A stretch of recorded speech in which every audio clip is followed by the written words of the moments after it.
We have a diversified group of people that come through. Some people with absolutely no experience, but also iron workers, shipbuilders. There's all different types of processes for welding. Training is kind of self-paced to meet their needs.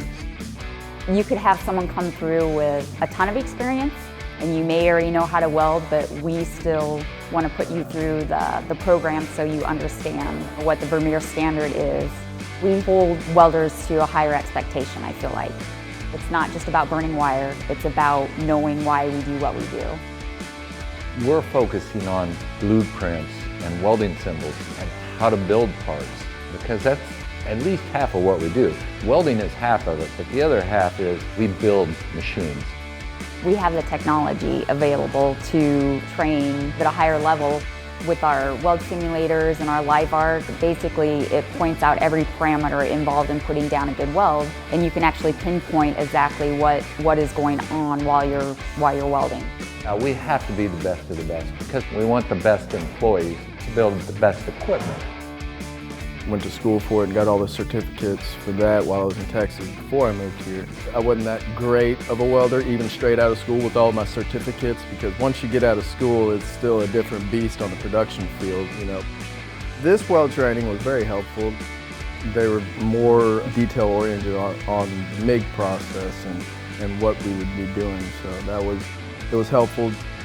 They follow up with the audits, and then they just try to gear you into bettering yourself. We encourage growth.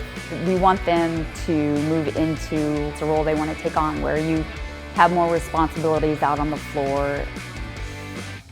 I didn't know much going into welding. It teaches you the main thing of the symbols and knowing how to weld. My friend actually made me take a trimester in welding in Oskaloosa. And I was like, I'm not gonna like this, I'm really not. But it made me like it more than she liked it. My dad's worked here for 26 years and I just always wanted to come here. They treat everybody with respect and pretty much my new family now. Especially when a person that comes in has had no experience and they're struggling and they're working and they finally get that aha moment, I've got it. And it's like, I was able to help them get there. That's why I love what I do.